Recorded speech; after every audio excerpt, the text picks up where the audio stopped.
तो uniform circular motion का ये चैप्टर स्टार्ट हो रहा है। इसमें सबसे पहले हमने देखा, गलती से डेफिनेशन लिख गई थी, वीडियो ऑन करना भूल गए थे, मतलब रिकॉर्डिंग ऑन करना। An object is said to be an object move on a circular track.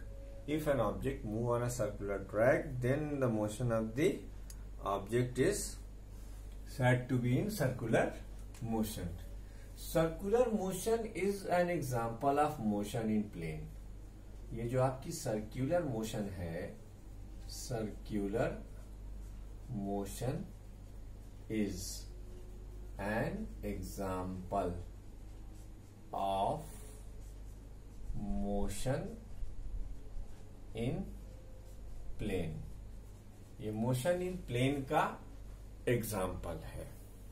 Circular motion का, ये मोशन इन प्लेन का एक एग्जाम्पल है। अब इसी में यूनिफॉर्म सर्कुलर मोशन क्या होती है? Uniform circular motion, uniform circular motion.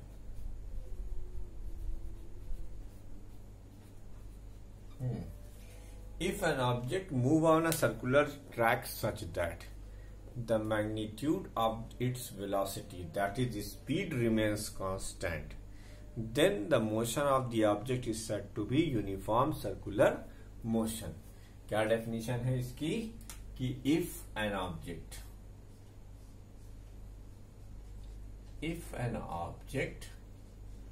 moves on a circular track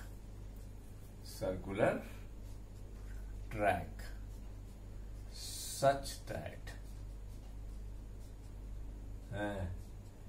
its magnitude of the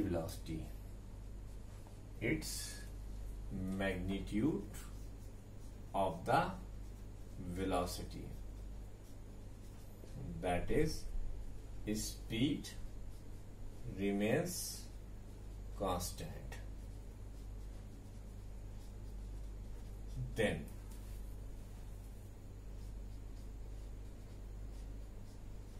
the motion of the object is said to be uniform circular motion. Uniform circular motion. Yeah. If an object move on a circular track such that its magnitudes of the velocity, that is speed, remains constant, then the motion of the object is said to be uniform circular motion. अब यार magnitude of the velocity constant है, लेकिन याद करो जब हम आपको vector पढ़ा रहे थे तो हमने आपसे बताया था कि वेक्टर को चेंज करने के 3 तरीके हो सकते हैं। There are the 3 possible ways to change the direction of the vector. वो 3 पॉसिबल वेज क्या क्या है? या तो आप magnitude of the velocity change कर दो यानी स्पीड, या तो फिर आप direction of the velocity change कर दो, या फिर आप दोनों चेंज कर दो। देखो यूनिफॉर्म सर्कुलर मोशन की सबसे बड़ी पहचान क्या होती है कि जैसे मान लो ये सर्कुलर ट्रैक है, ये सर्कुलर ट्रैक है।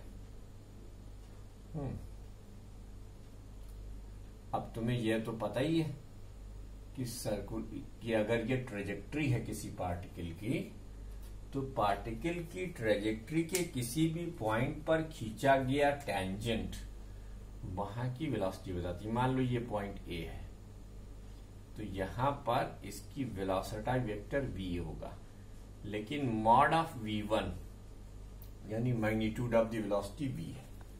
देखो डायरेक्शन फिलहाल इसकी किधर है? नॉर्थ की तरफ। 90 डिग्री का टर्न लेकर जब ऑब्जेक्ट यहां आया तो इसका वेलोसिटी वेक्टर v2 इधर हो गया, लेकिन मॉड ऑफ v2 की वैल्यू अभी भी v है, स्पीड कांस्टेंट है। फिर 90 डिग्री का टर्न लेकर यहां आया, यहां इसकी वेलोसिटी v3 है। ये जो वेलोसिटी बदल रही है, इसके बदलने का रीजन क्या है? इसकी डायरेक्शन का कंटिन्यूअसली चेंज होना। और वेक्टर के लिए एक रूल है कि अगर आप डायरेक्शन चेंज कर दोगे तो फिर वेक्टर चेंज हो जाएगा, लेकिन यूनिफॉर्म सर्कुलर मोशन में स्पीड कांस्टेंट रहती है और डायरेक्शन कंटिन्यूअसली चेंज होती रहती है। इसीलिए uniform circular motion is an example of an accelerated motion. Uniform circular motion is an example of uniformly accelerated motion. लिख दे भैया, लिख दो। Hence UCM is an example of uniform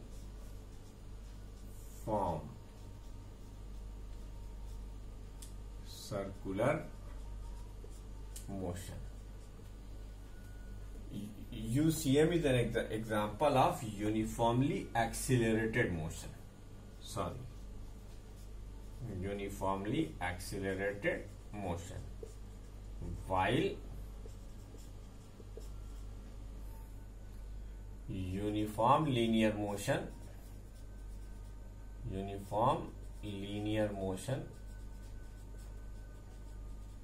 is an example of non-accelerated motion. Is an example of non-accelerated motion. Non accelerated motion. ये देखो, ये non accelerated motion का example होता है। ठीक, तो ये है यूसीएम। अब यूसीएम के बाद क्योंकि इसकी वेलोसिटी कंटिन्यूअसली चेंज हो रही थी due to change in the direction of the motion of the velocity, it have action UCM there is an acceleration in uniform circular motion. चलो ये हम पॉइंट भी मेंशन कर देते हैं। Due to change in the velocity, due to change in the direction of velocity, direction of velocity, the acceleration, there is an acceleration, there is an acceleration। जैसे कि acceleration change, acceleration के pronounce होने की एक ही condition होती है कि किसी भी सूरत से वेलोसिटी चेंज हो जाए। तो बेटा बोर्ड पर लिखी हर चीज को नोट कर लो। अब हम तुम्हें बताएंगे non uniform circular motion. Non uniform circular motion को यहां न पढ़ के थोड़ी सी देर के बाद पढ़ो, जब हम तुम्हें सेंट्रीपिटल एक्सीलरेशन बता दें। ठीक है, आइए अब some technical terms related to uniform circular motion देखते हैं। Some technical terms related to uniform circular motion.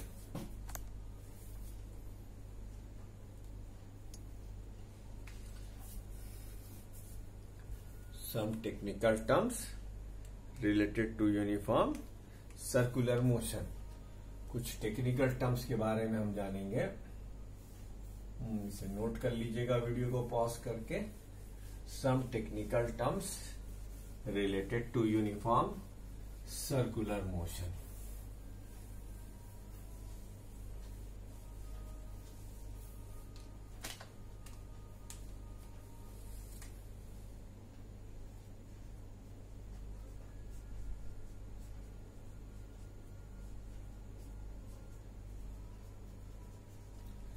Some technical terms related to uniform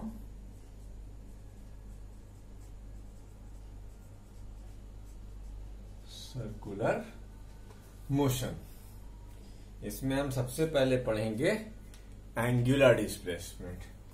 जैसे लीनियर मोशन में लीनियर डिस्प्लेसमेंट था, वैसे ही यहां पर क्या होगा, angular displacement. Angular displacement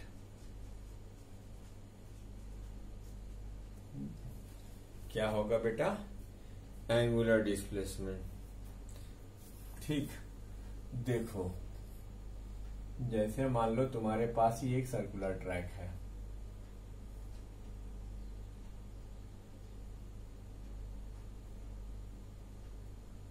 circular track है, ठीक, इसका पॉइंट O है। एक ऑब्जेक्ट की पोजीशन P1 थी at time t is equal to T1 पर, उसी ऑब्जेक्ट की पोजीशन Q हो गई P2 हो गई, P2 मान लो यार, P2 हो गई at time t is equal to T2 पर। अब ये रेडियस है, ये भी रेडियस है, ठीक, ये हमने मिला दिया, तो ये हुआ लीनियर डिस्प्लेसमेंट और ये हुआ angular displacement. The angle swept out by the radius vector, the angle swept out by radius vector in a given interval of time,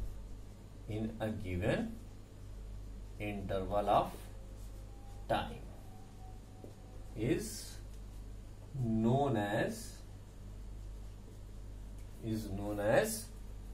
angular displacement. उसे हम क्या कहते हैं? एंगुलर डिस्प्लेसमेंट कहते हैं। ये आपका एंगुलर डिस्प्लेसमेंट हो गया, ठीक, एंगुलर डिस्प्लेसमेंट। अब अगर इसे तुम मैथमेटिकली डिफाइन करना चाहो तो मान लो P1 से P2 के बीच की दूरी जो है वो डेल्टा S है, ठीक, और इसको थीटा ना मानकर डेल्टा थीटा मानो, काम आएगा हमारे आगे, देख लीजिएगा भाई, क्या माना? Delta theta. तो वी नो दैट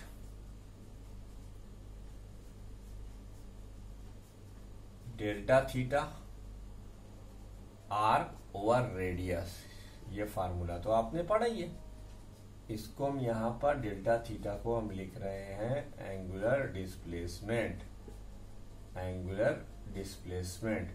और आर की लेंथ क्या है? Delta S. आर की लेंथ क्या है? Delta S upon R. तो इसका मतलब delta theta is equal to delta S upon R. अभी हमारे बहुत काम आने वाला इक्वेशन है, याद रखना। एक इक्वेशन ये याद रखना और इस फार्मूले को तुम यूं भी याद रखना, delta S is equal to R times delta theta, यानी linear displacement is equal to R times angular displacement. क्या लिख सकते हैं हम? Linear displacement is equal to R times angular displacement, ठीक। The SI unit of angular displacement is radian. In one complete revolution, तो एक तो ये पॉइंट नोट, एक तो ये पॉइंट नोट और एक पॉइंट और note. In one complete rotation, the angular displacement is not 0, it is 2 pi. In one, by linear displacement 0 होता है। In one complete rotation या revolution लिखो, revolution delta S is equal to 2 pi and not equal to 0, वो 0 नहीं होता। Delta S की value किसके बराबर होती है? 2 पाई के बराबर होती है, ठीक। अच्छा, तो ये तो था आपका पहला टेक्निकल टर्म एंगुलर डिस्प्लेसमेंट। उसके बाद हम दूसरा इसमें टेक्निकल टर्म डिफाइन करेंगे, एंगुलर वेलोसिटी, ठीक। क्या डिफाइन करेंगे?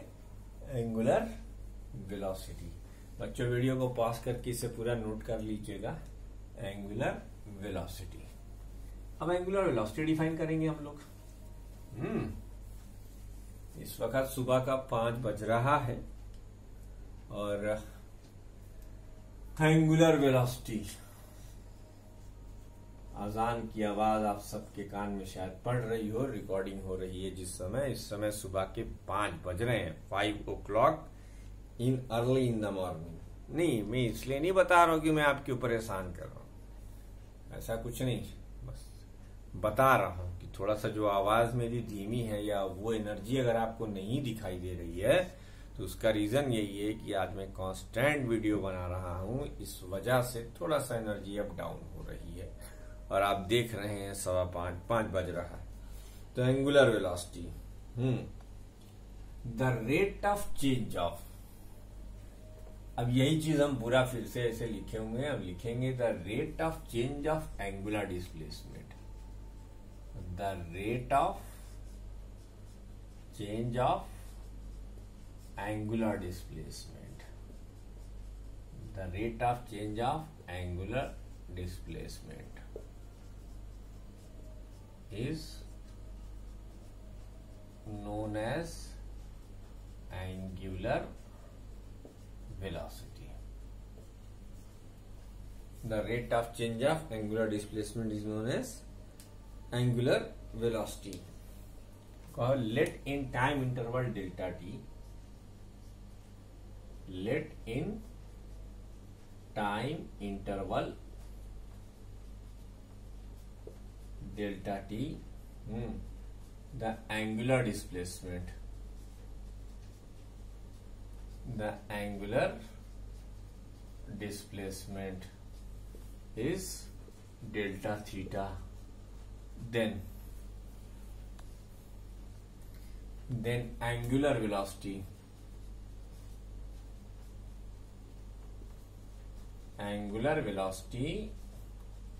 Omega is equal to delta theta upon delta T. ये एंगुलर वेलोसिटी की डेफिनेशन होगी, जैसे वो लीनियर वेलोसिटी के लिए लिखते थे, ठीक है। If delta T is tends to 0, यानी इनफाइनाइटली स्मॉल हो जाए, if delta T is tends to 0 then तब ओमेगा इंस्टेंटेनियस डिफाइन होगा और ये डिफाइन होगा limit delta T is tends to 0 delta theta upon delta T. आप जानते हैं इसको हम लिख सकते हैं D theta upon D T. ये फार्मूला याद रखिएगा, D theta upon D T, यानी rate of change of angular displacement is equal to angular velocity, ठीक है। The unit of angular velocity, the unit of angular velocity, the unit of angular velocity is radian per second. The radius and radians per second. अच्छा, मान लो कि object P1 से चले और वापस P1 पर आ जाए, तो in one complete revolution angular displacement कितना है, 0 तो है नहीं, 2 पाई है। तो in one complete rotation, in one complete revolution, एक पूरे चक्कर में थीटा की वैल्यू जो है 2 पाई हो जाएगी और टाइम की वैल्यू हो जाएगी टाइम पीरियड। तब एंगुलर वेलोसिटी का एक और फार्मूला तुम लिख सकते हो, omega is equal to 2 pi upon T. ये फार्मूला बेटा याद रखना, omega is equal to 2 pi upon T. आओ, तो ये था दूसरा टेक्निकल टर्म। पहले हमने एंगुलर डिस्प्लेसमेंट समझाया, फिर एंगुलर वेलोसिटी समझाया। अब हम, जैसे हमने लिखा था एकदम नीचे कि linear displacement is equal to R times angular displacement, वैसे ही हम लिखने जा रहे हैं एक और important relation between angular velocity and linear velocity, relation between linear velocity and angular velocity. ठीक, angular velocity. We know that